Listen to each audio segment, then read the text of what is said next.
The Morning Wave on Mix 93.8. Right, 20 minutes after 10. Happy Thursday to you and yours. So we're getting into another conversation, something that I've really been looking forward to. And this morning we're joined by the beautiful Theresa Luyt, life and purpose coach and social justice trained mediator, case manager and restorative justice practitioner. Theresa, welcome to the Morning Wave. How are you? I am so excited to be here. I promise you, this has been the highlight of my week. Listen, you've brought the energy into studio. It's wonderful to have you. So, Theresa, first and foremost, can you please take us through your journey and your career up until this point? Okay, that's very scary. I don't know if you girls are old enough to know the Sunscreen song, but I'm the quintessential 40-year-old that still don't know what I want to be when I grow up. So, yes, started off in, I'll make it quick, in law. I went into finance. I was in corporate. I've been sort of like an entrepreneur for the last, give or take, 20 years. Sort of on the other side of my 40s, decided I'm not doing enough to give back. Wow.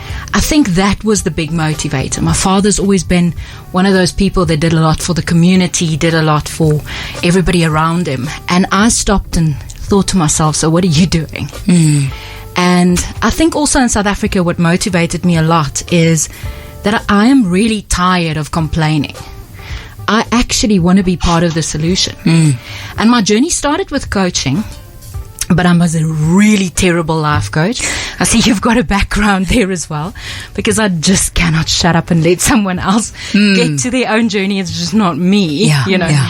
And that led me to couples and families, because I'm always been passionate about children.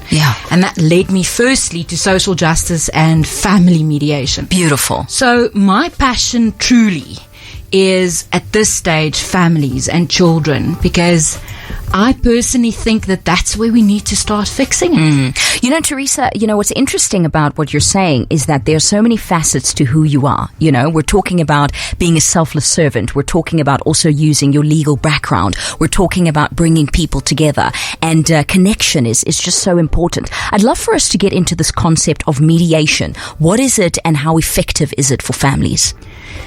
I promise you, personally, and I think it's just because we're all a whole bunch of bleeding hearts and true believers, we truly believe that dialogue and the ability to actually have a conversation, especially in a family context, is actually so important. So, in short, mediation is a conversation.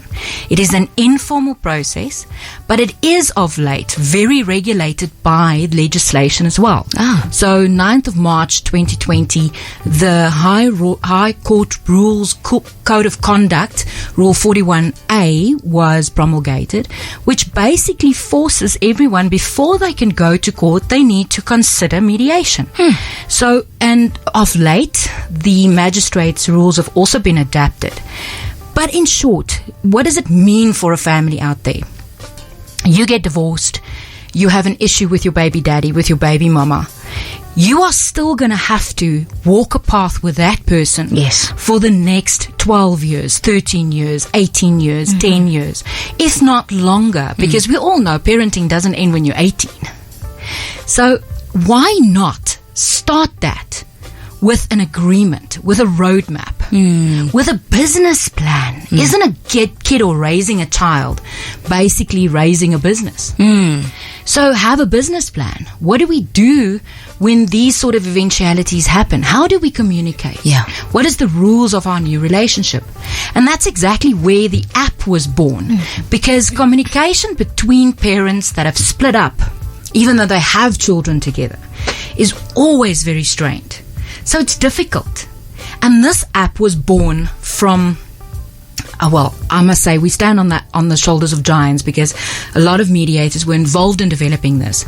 But it boils down to easing the conversation and easing the communication and providing separated parents with some tools to make it easier. Wonderful. There's a messaging service on there that you can't delete the messages, and basically sends you a warning before any harsh words gets sent. Oh, wow. Okay. Oh, wow. all sorts of things. You can plan calendars together. You can plan holidays together, which is, you load the parenting plan. You load the birth certificate. You load the medical aid stuff. Now we don't have to communicate about these things because they're all in the cloud, on the app. Everybody has access. Yeah, fantastic.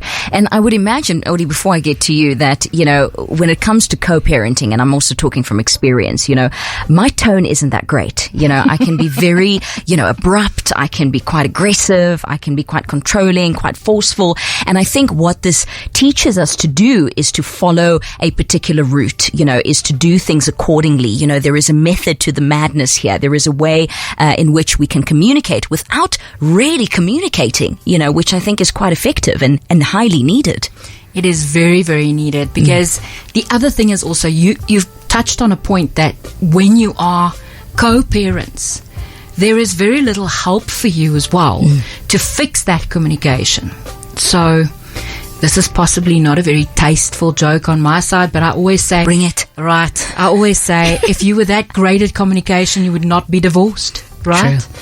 So at the end of the day, on the app, there's also access to professionals, other professionals, mediators, social workers, attorneys. There's a whole directory that can also assist you. So when you're on the app as two co-parents, you can reach out to someone. Absolutely, as the individual. Beautiful. Or do you want to come in there? Yes. So Theresa, what desired outcome do you aim to achieve, especially with the co-parent app, especially for children who are in need of being brought up the right way by separated parents? And in the case where we have one parent who has it very difficult to deal with another parent that doesn't want to engage in the app, how do you help such parents? Look, my first answer to any question is mediate, all right? Because there are professionals, there are mediators like me. I am the stepchild between a psychologist, a life coach, and a lawyer. The skill set that I, as a mediator, and most mediators bring to the table is quite unique. Because at the end of the day, this is my experience. Just because the one parent think the other one is impossible does not mean that they actually are so impossible when there's a third party involved. Okay. Please remember that. Every single couple that walks through my door, one of them is calling the other one a narcissist and the other one is calling the other one bipolar. And from their experience, look, it's a joke in a sense, but from their experience, that's how you've experienced your co-parent. Yes. Because that's the way they've been treating you because of the breakup, because of the history. But at the end of the day, when I get involved and I have a conversation with that co-parent, that not engaged parent, you can get to the root of why. Because once again, let me give you an example. Many times when you talk about maintenance, which is a really big topic in for us as well, there's about 67% of South African children that is dependent one way or the other on maintenance. Okay? But when you speak about that and you speak about mothers, I'm sorry for the stereotype because I've had both sides. I'm using that as an example merely. From a mother that don't get maintenance, a lot of the time when you approach the father, it's a father that has no access to his child. Okay. Sure. So you once again, the communication between the couple is not great. Yeah. And if someone else, even if it's only for the mere reason that there's a witness now. Okay? So that's the difference. Instead of running to the court.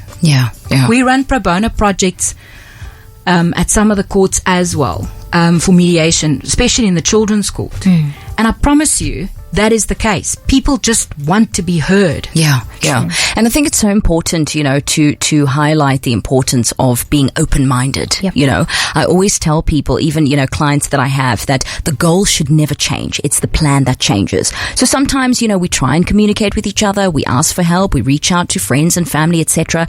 But that just doesn't work. So the plan needs to change. And I think this is a beautiful option, which, all of us should be quite open-minded to. I can already think of tons of people who I'd love to recommend this app to.